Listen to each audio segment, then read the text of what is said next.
My name is Itay Raviv. I'm the spokesperson for the Embassy of Israel here in Canada. We have with us today a delegation of people that have survived and have loved ones that were either murdered or are right now abducted by Hamas in Gaza. They came here in order to speak to government officials here in Canada and asking of the immediate release of all hostages, including their loved ones. And they are here to tell their story and answer questions. We would like to thank both Melissa Landsman and Malcolm Mendicino for arranging us this press conference today and for having us the opportunity for you to meet with those people and get their stories told to the Canadian public. If you wish to know anything or have more questions, you can reach me after this press conference. Thank you.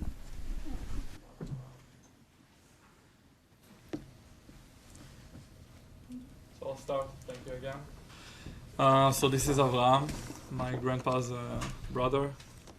He lived in kibbutz near Oz together with his family, Ruti. Both of them are 78 years old.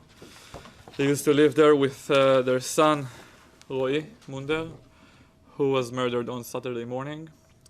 And on that weekend, their daughter, Keren, came to visit with her son, Ohad, for the holiday for the weekend, just to see grandpa and grandma.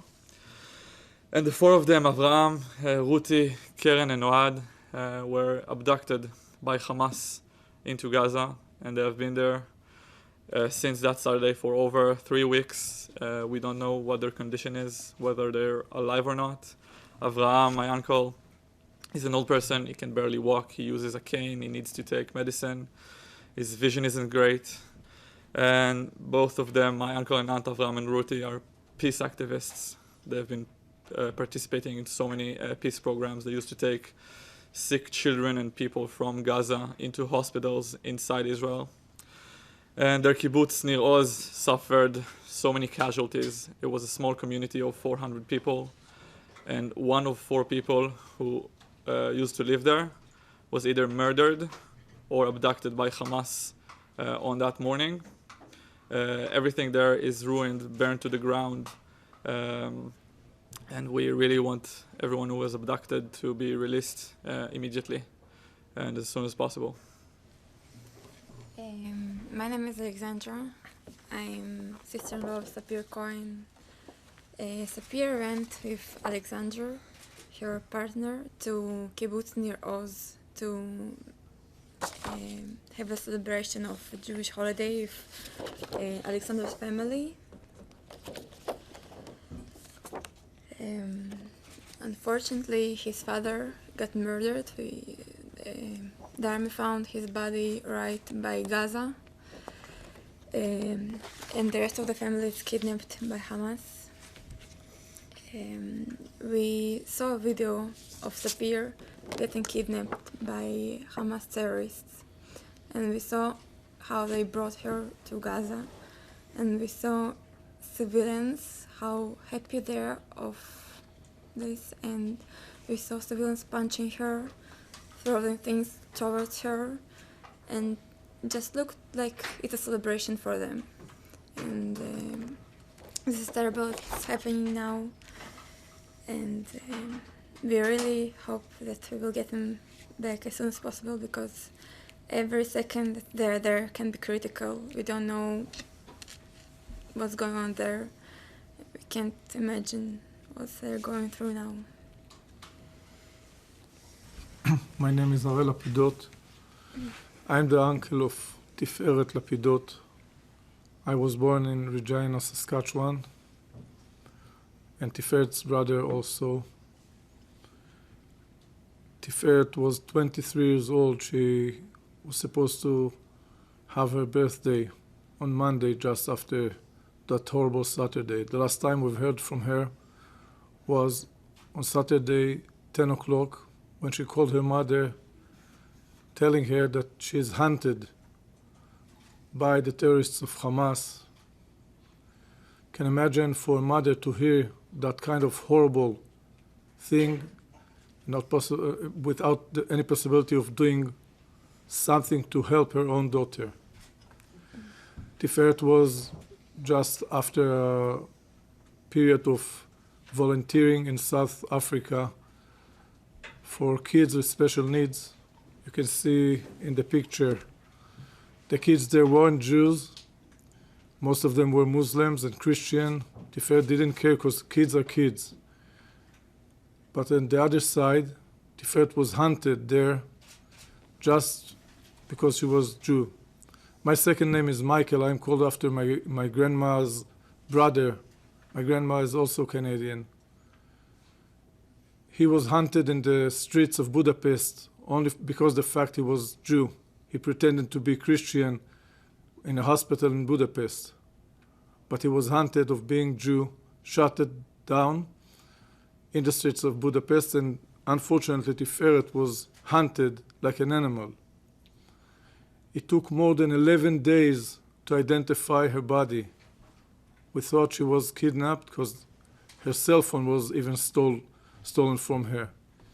It took more than 11 days. You can imagine what happened to her. We're hearing the horrified things that happened to girls and to people that stood on the hands of Hamas and was in the hands of Hamas. Those things are the exact things that we have heard from my grandma during the Holocaust. Hand chopped. We felt Tiferet's body. Parts of her were missing. Those are things that, as a Canadian and as a human being, are unbearable. And we expect the Canadian government, and we want and we ask the Canadian government to help and support Israel. First of all, the hostages that are held there should be immediately back. Canada can help them. And to support Israel, that's an act, unhuman, unbearable act of Nazi people. And as Canada stood against ISIS, against that horrible terror, we want Canada to stand for Israel.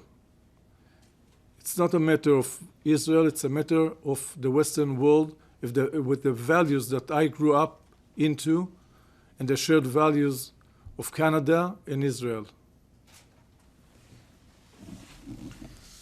My name is Chen Zeigen. My mother, Vivian Silver, 74 years old, was born and raised in Winnipeg, Manitoba.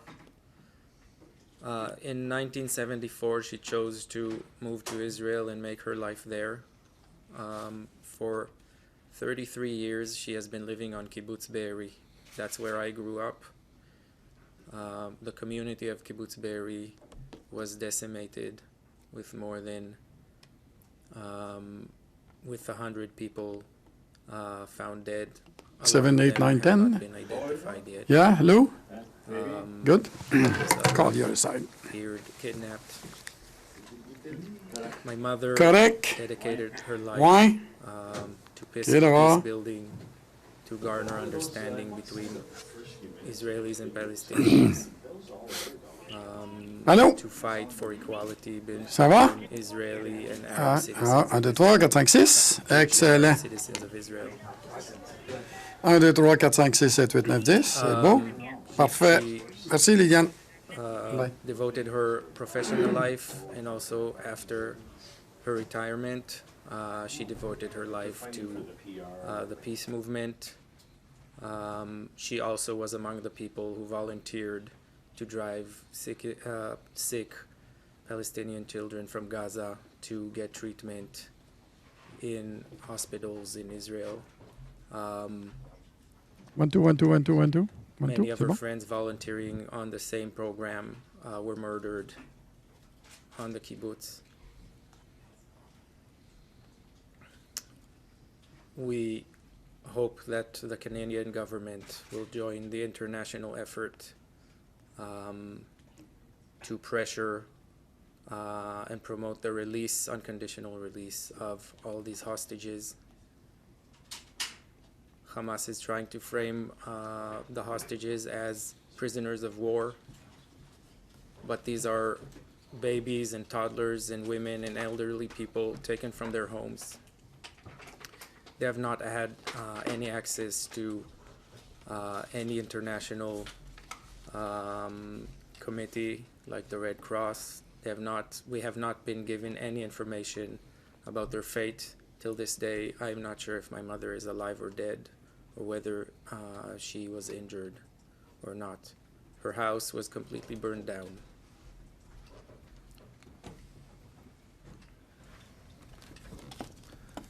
My name is Aharon Brodutch.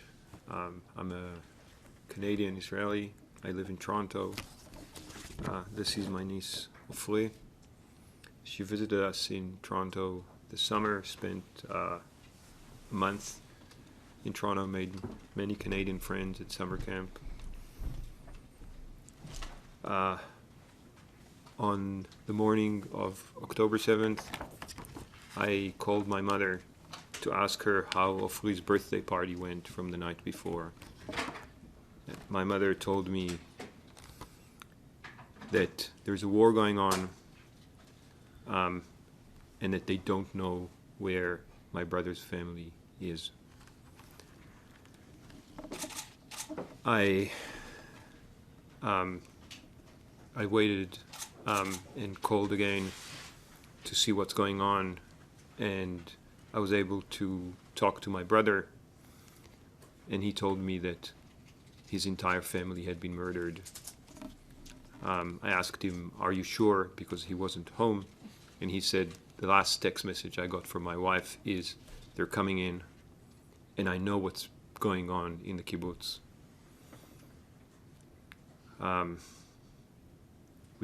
Everyone was shocked. But a day and a half later, we learned that someone had seen them taken from their house. Someone in the kibbutz had seen them being led into Gaza. This gave us a lot of hope. There was still battles going on in the kibbutz, but 2 days later the kibbutz was cleared. Someone went into their house and saw that the house was empty. The soldiers who cleared the house talked to my brother and told him that when they opened the fridge, they saw birthday cake and they all started crying. I flew to Israel initially to support my family, and still am supporting my family. But we realized as soon as I got there that we have to just fight for something that should be very obvious. These, children, women, my sister-in-law Hagar, this is Yuval, my brother's 8-year-old child. This is Uriah, my brother's 4-year-old child. And Ofri, who's 10. These kids, they want to go home and play Xbox. Ofri wants to celebrate her birthday, get her birthday gifts, which they're still wrapped. My brother sits and plays the guitar that he bought her, and wishing he was able to teach her how to play. This should have ended in terms of the hostages 23 days ago. This is not. There's a complicated war going on, but this is a very simple piece, in that there's a crime against humanity happening every single day. That my family, 33 children, 239 hostages that we know of right now are being held. This is just a horrible crime. I think everyone can completely understand that this is just wrong. We really appreciate, or at least I can speak for myself, I really appreciate the Prime Minister and the Speaker taking their time to hear our stories. And we hope the Canadian government and the Canadian people can help us first of all, bring the hostages back. Again, this is really the simplest piece of this, very, very complicated situation. Thank you.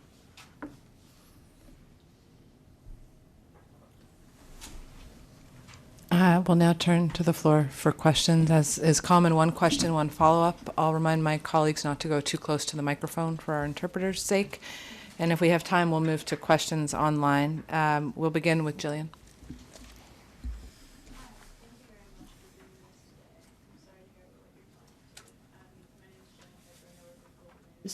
My first question would be, why is it important for you to be in Canada right now?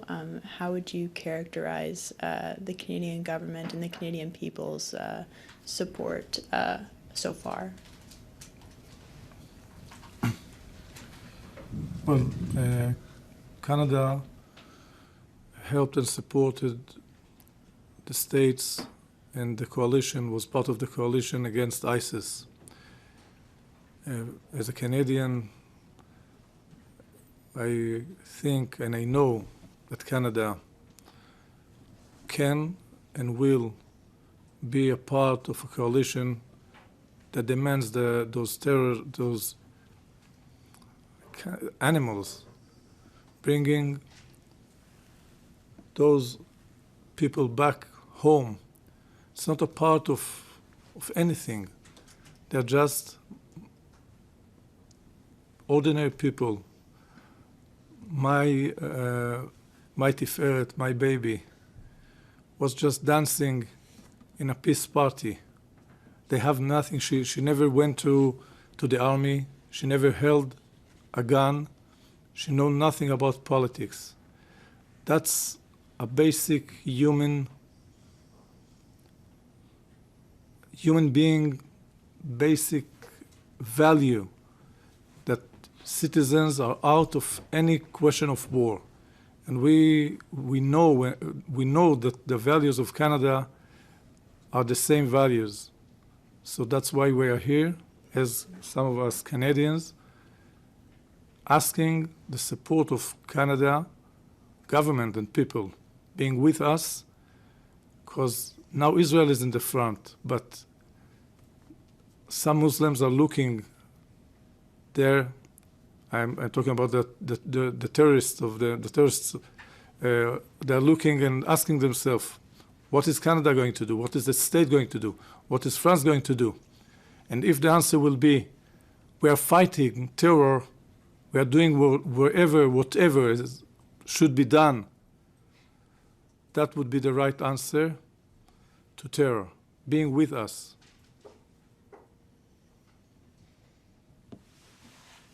And I guess my follow-up, anyone can answer this. We've mentioned the hostages and what could be done. What would you like to see the Canadian government do in terms of the hostages? What do you think they could feasibly do now that could help? I'm not a politician, not a strategist, but it's very clear that international pressure is needed to make this move faster. We've seen hostage situations before, nothing even close to this. We know how they end, and sometimes they take a short amount of time, sometimes they take years. And we need to make this happen as soon as possible. There are children being held 23 days. It's unheard of. And we need the governments of the world to pressure both Israel and Hamas to make this happen quickly. It has to happen now. And prioritize the hostages over everything else that is happening. Some things take time, but this is not one of them. This has to happen right now.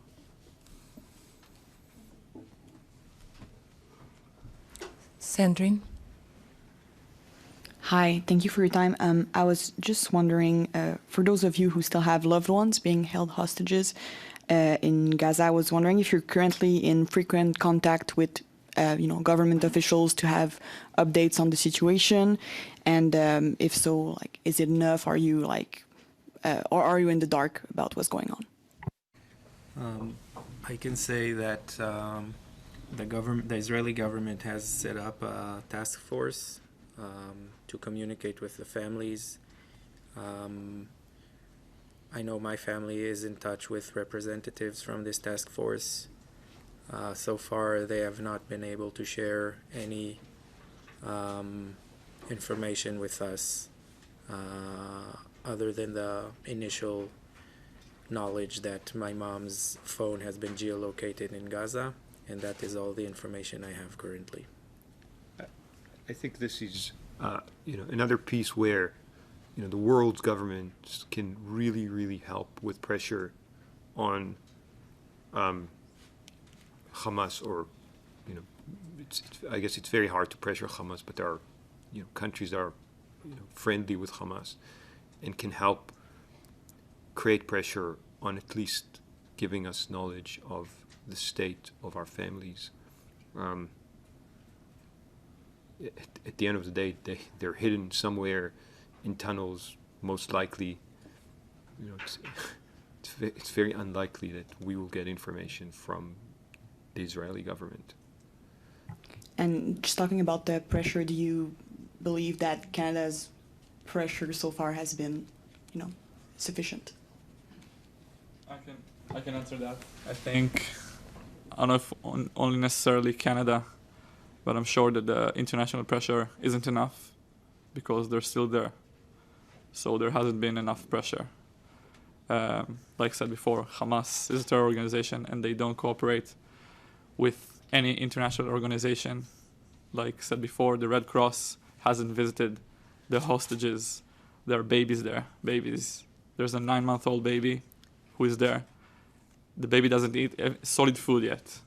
Okay, we don't know if he has his mother with him.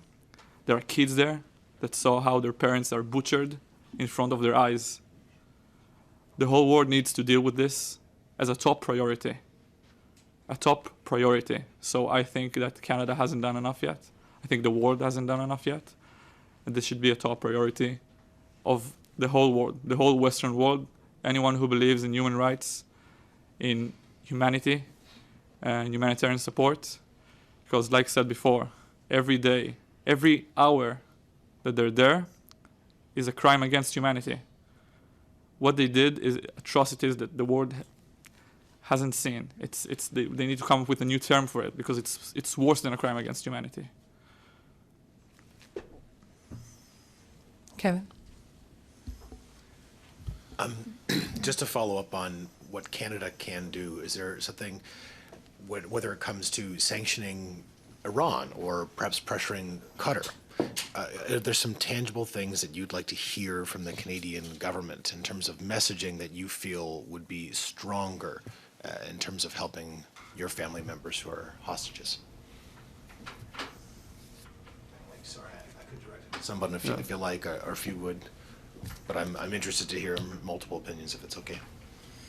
I can say that in my opinion, as long as there's a message of business as usual, Canada, as other prominent countries, have diplomatic relations and financial ties. As long as there is no immediate action, this is a message of legitimation. So we are hoping to see decisive action.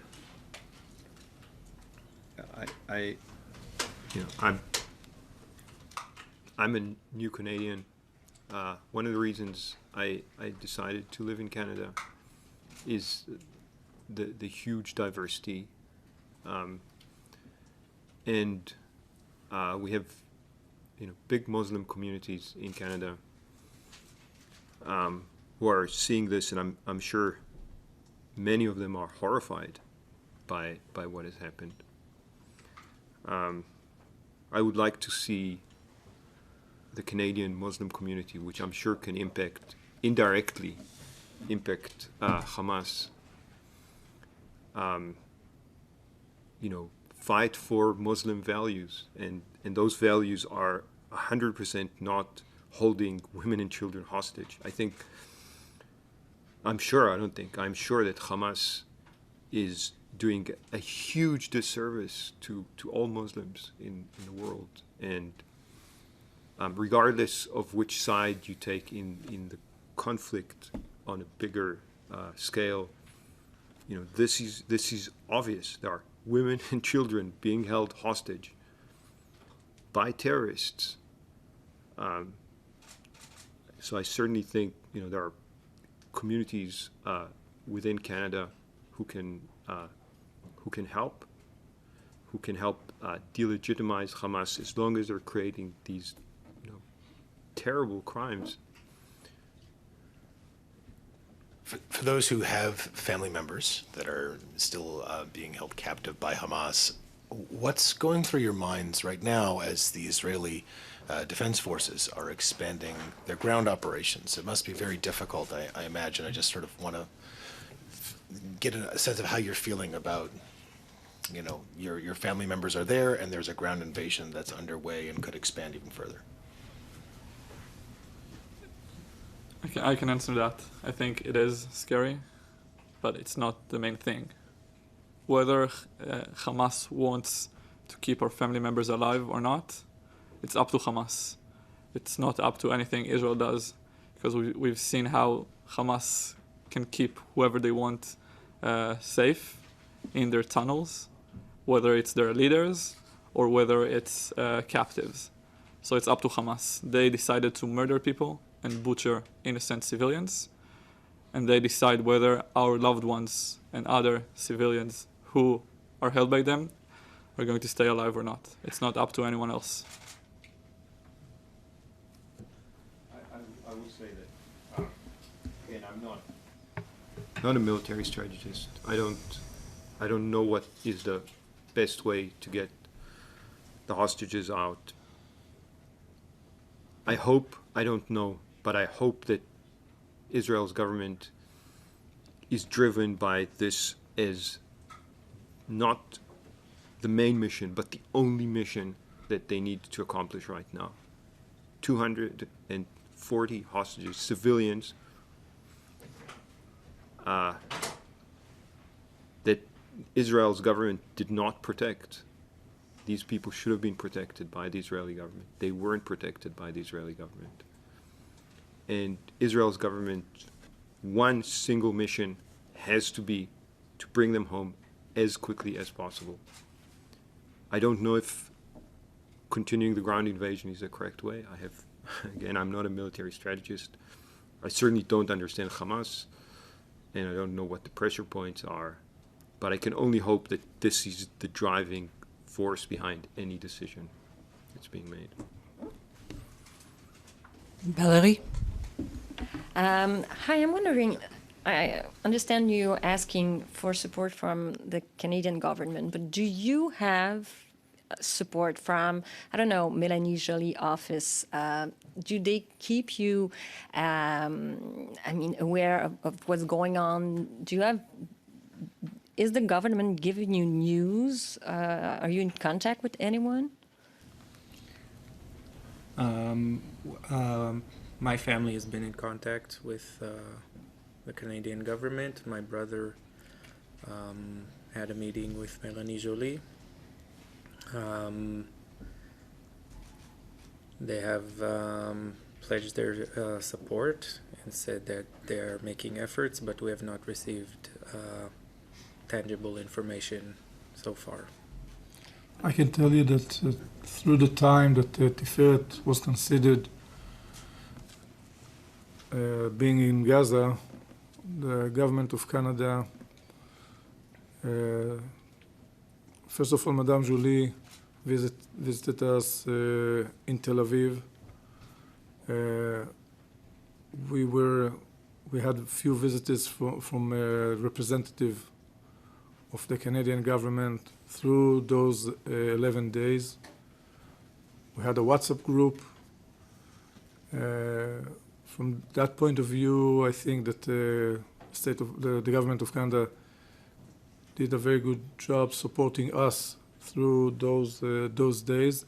I can understand from my friends here that that's the same thing happening now, and we're very grateful for everything that Prime Minister Trudeau, Madame Jolie did for us. The ambassador, the Israeli ambassador, the Canadian ambassador in Israel, we're very grateful for being there for us. Hassan, if I may, Melanie Joly asked Israel to ease Gaza bombing. She said she's worried about the 400 Canadians trapped there. At this moment, do you think it's a fair request? I'm happy to answer your question after this, but we're going to focus this one on the hostages and the families. I can say another thing, that we felt as Canadians that there was no difference between coalition, opposition, parties. Everyone were there for us. Madame Lanzmann was in a direct contact with us on a daily basis. Members of parliament, Jews, non-Jews. Mr. Housefather. And we couldn't tell the difference between the parties. They were all for us. We felt that the Canadian government, but not the government, the whole parliament was there for us. That's a thing that unites every human being, united the Canadian members, parliament members. And again, we're very grateful for that support. Ryan? Yeah, I'm just wondering, the Canadian government has called several times now for a humanitarian pause to any military operations inside Gaza to allow civilians in Gaza to escape, and also has called for the hostages to be released. I'm just wondering if you are concerned about that call for a humanitarian pause interfering in efforts to get your families back.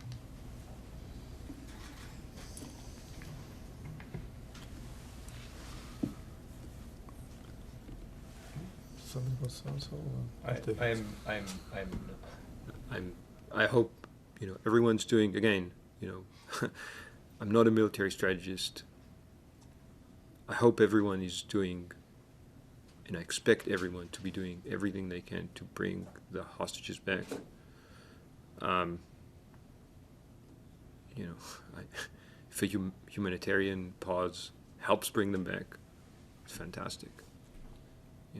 If it The hostages are out of the question. They are not a part of the war. They are not part of anything that's going on.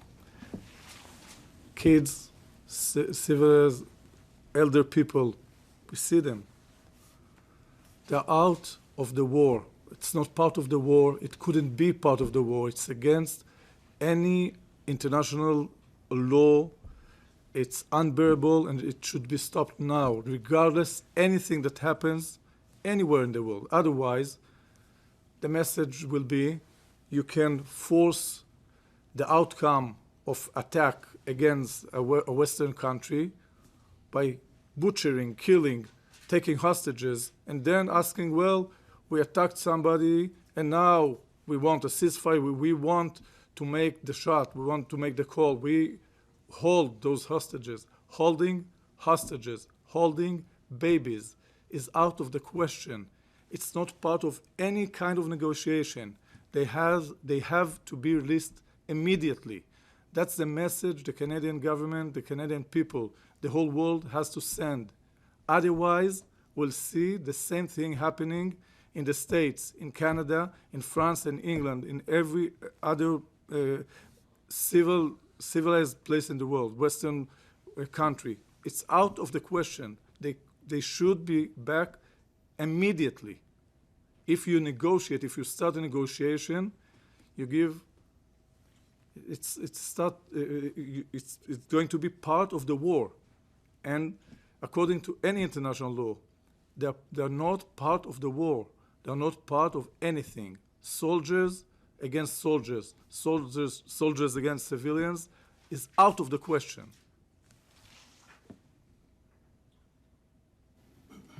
And then, just as a follow-up, I guess, and I think you're going to give me a similar answer here, but my friend Kevin asked about Israel's ground invasion.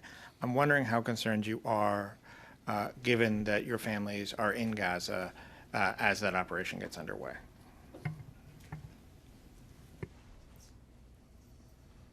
And I think the answer is the same. They should be released regardless to anything that happens. What do you expect the government of Israel to do? To shoot 3,000 or 2,000 peace parties in Gaza? That would never take place. Try it. What could they do? Well, what should we do? Hostages, kids, civilians are out of the question. That's point. There's nothing to discuss, nothing to negotiate about. The invasion, not the invasion, it's not part of a war. Otherwise, we'll find ourselves in a horrible world, in which civilians, in which a girl 23 years old, a woman 74 years old, is either taken, butchered, or we don't know what is going on with them. It should and it has to be stopped. Tawanda? Can I ask you about you met, I understand you met with the Prime Minister this morning, is that right? Can you talk about that meeting, what you said exactly to him and what his response was, whether, and if you don't want to specify his response, could you talk about or characterize whether it's satisfactory to you, if it's meeting what you're telling us today you want? We've been hearing from Prime Minister Trudeau warm words of empathy. Prime Minister Trudeau, I believe, understands and knows better than us that the only way to fight terror is by fighting it. We saw it. Canada was part of the coalition. Canada fought the Nazis. Canada was part of everything that belongs and is part of being a human being. And Prime Minister Trudeau was, I can tell you, from the time that Tiferet was, we thought she was hostage, he was involved, he was concerned, he sent his best, he took his best measures in order to have her or have a knowledge of what's going on with her. We were very, I was, and I think my friends here was very happy with what we heard. We're on the same side. We share the same values.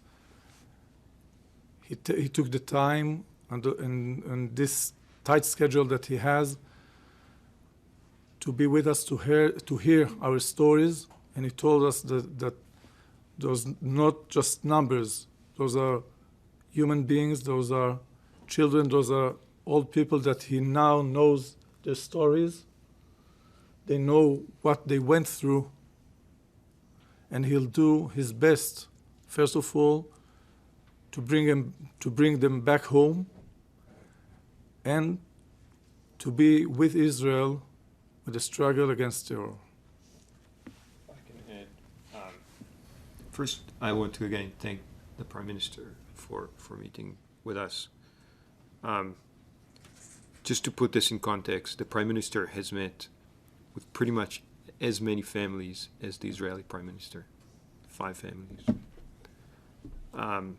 So we really, or at least I really appreciate him taking the time, and the same for the Speaker.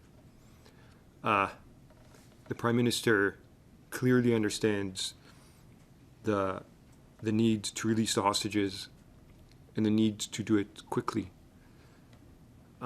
He also expressed his horror by events happening around the world with people sympathizing with Hamas,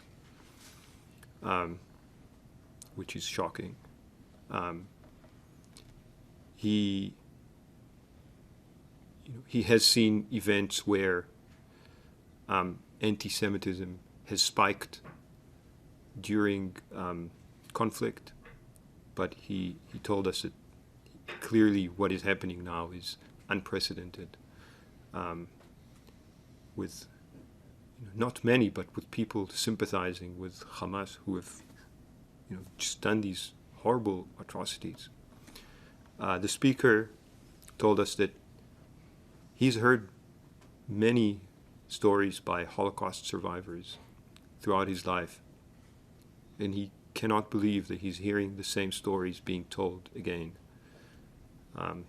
We grew up, and I believe, both the speaker and the Prime Minister grew up in a world where we thought that this will never happen again. But this has happened. We have experienced a day of a second Holocaust for the Jewish people, for the people of Israel, not only Jewish people. There were the people murdered. Not all of them were Jewish. Some of them were Muslims. Some of them were, of other religions, people who came to Israel to work. And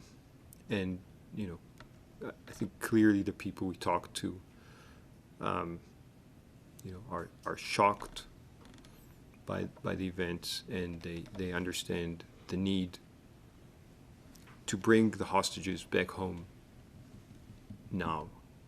This is, again, it's 23 days. Their children are being held hostage by terrorists. It's just wrong. I don't think anyone that we talk to can, with a little bit of humanity and the ability to listen, can disagree with the fact that this is just an atrocious crime. I think, as Professor Kotler told, it's never, when it starts with Jews, it's never just Jews. When a crime against Jew starts, it's not against the Jew, it's against humanity and against the whole Western world. I think it summarized the fact that everyone understands now that being with Israel is being with the right side and fighting the darkness of terror of Hamas, of ISIS, of Nazis. Those are the same things, the same acts that I have heard from my grandma in Hungary. Those are the same things, and we should be here together fighting against it. And I'm most confident that Prime Minister Trudeau, we heard those things from him. He's with us. There's no other way. You can't be with the Nazis, with ISIS, and with Hamas.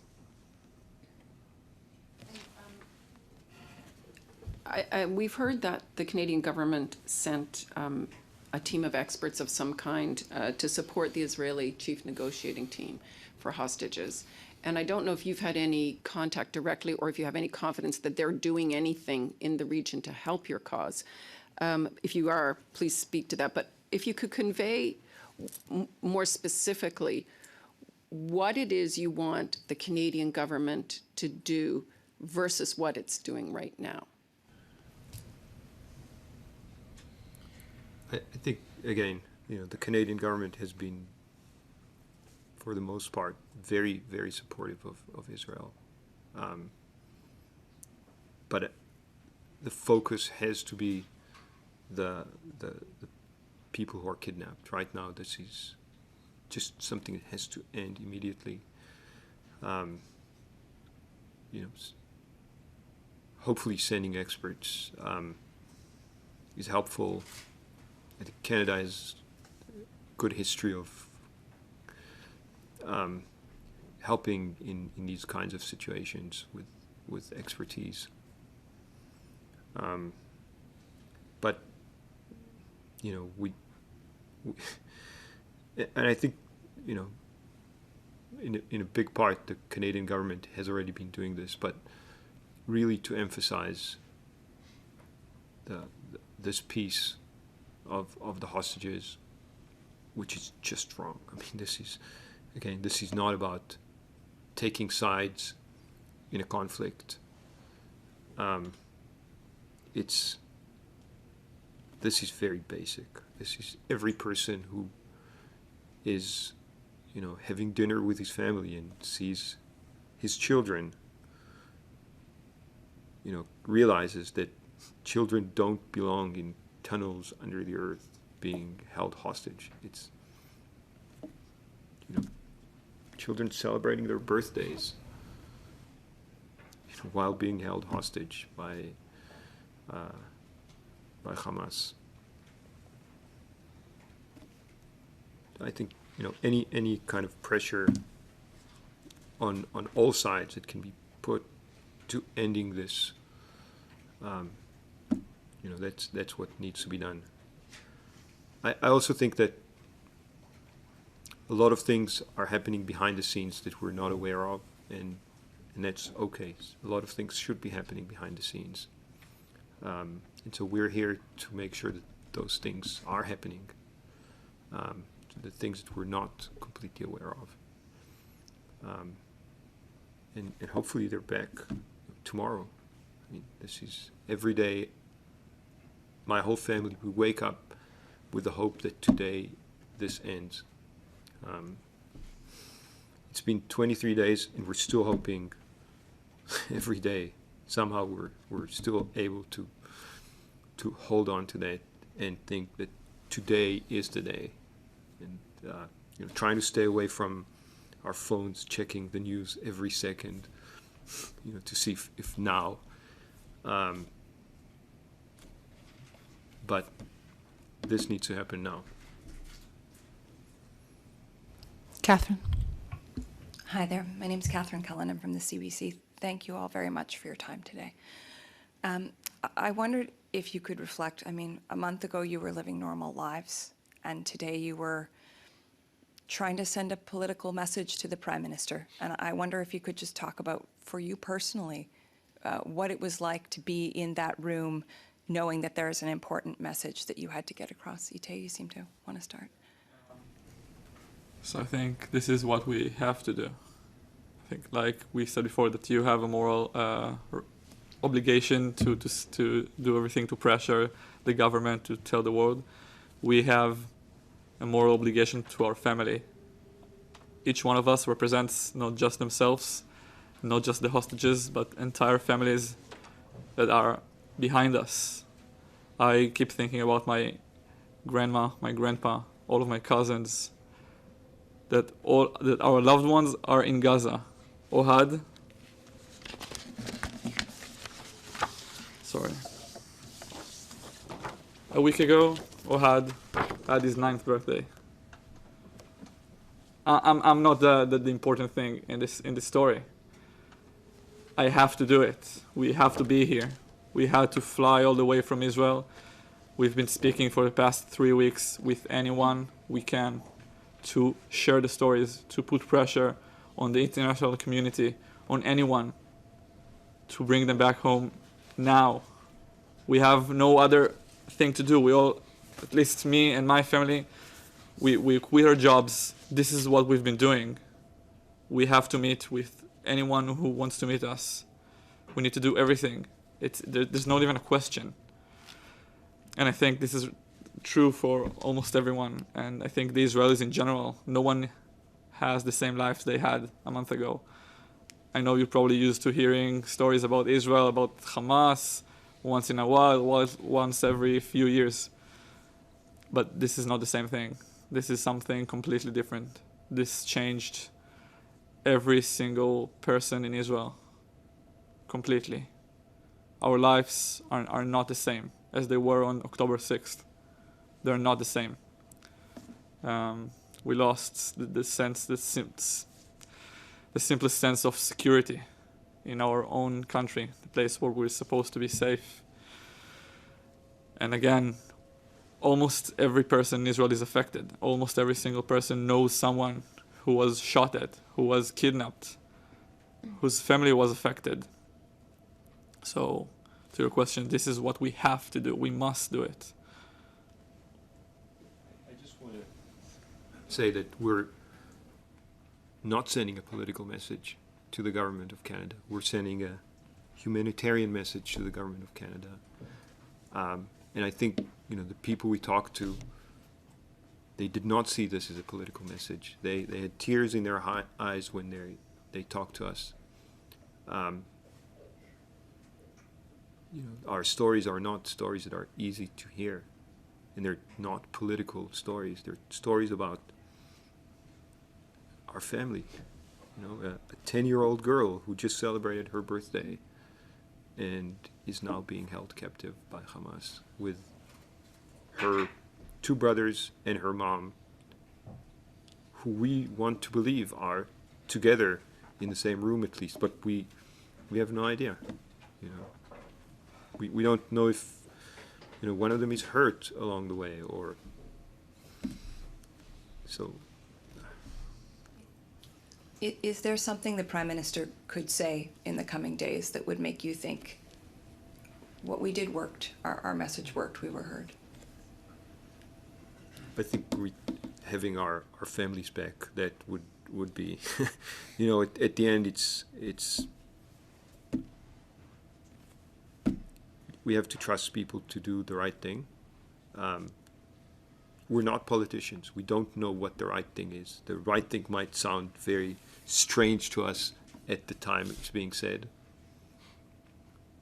And at the end it's about the result. And the result is bringing them home. And every day they're not home is, in my mind, a failure.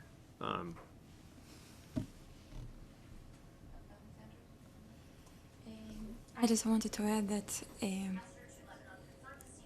I feel that I have to be here because I'm representing 2 families. As I said, Sapir Cohen and the family of her partner.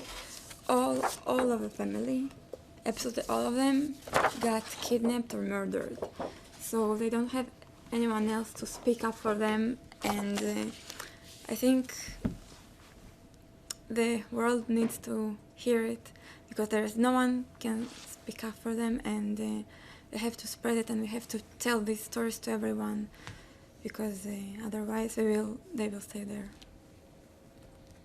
I just want to say that it's a big hazard. Our life has been changed. It can happen everywhere in the world. The terrorists can do it everywhere. Don't think that there's a place that is safe from the terrorist attack. We saw it. It's few hours from here. 9/11, it's 2 hours from here, 2 hours of flight from here. It can be here. It's a great hazard. Our life has been changed totally. Hopefully it won't happen to any other person in the world. But it's a major hazard, a red hazard, telling us our life will be changed. We thought, in Israel, we thought it would never happen. It happened. I'm telling all of you, it can happen here in Canada, it can happen everywhere in the world. So that's why we're here telling you, be with us for our sake and for your own sake. That's the only option. There's no other option. I can add on a personal note that just yesterday I got back from 2 weeks I spent in Israel with my family. And I had a chance to spend a few hours with my son, who was very excited. And then I got a message that I have the opportunity to come here and speak and meet with the Prime Minister and other government officials. And I made every effort possible to come here. I'm usually a very private person. I shy away from public attention, but I feel that if I have the opportunity to speak up for my mom, to speak up for the community, if it's because of my Canadian citizenship or any other opportunity, I have to make it my mission. Our last question will be to Dylan Robertson. Thank you very much for taking the time and sharing your stories. Just for clarity, I was hoping to understand the people you're representing for who has Canadian citizenship and who has permanent residency. I wasn't quite clear on who exactly had citizenship, and I realize Hen, your mother. My mother is a citizen, and I am a citizen as well. And I think, Harel, you had mentioned relatives. I wasn't clear if they were Canadian citizens. We've been told there's 2 citizens in Gaza who are Canadian citizens. Unfortunately, Tiferet was murdered, so she's not in Gaza.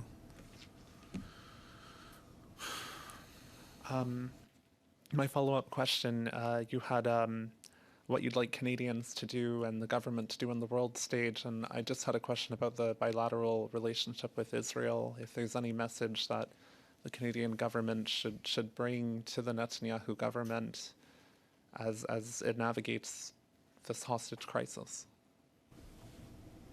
Yes, this should be the only priority right now. Number one, not number one. This is the only thing that the Israeli government should be focusing on. Get the hostages back, then rethink everything else that comes around this. But there are civilians that the Israeli government did not protect, and it needs to bring them back immediately. This concludes today's press conference with thanks to our guests for sharing their stories. Thank you to everyone for being here.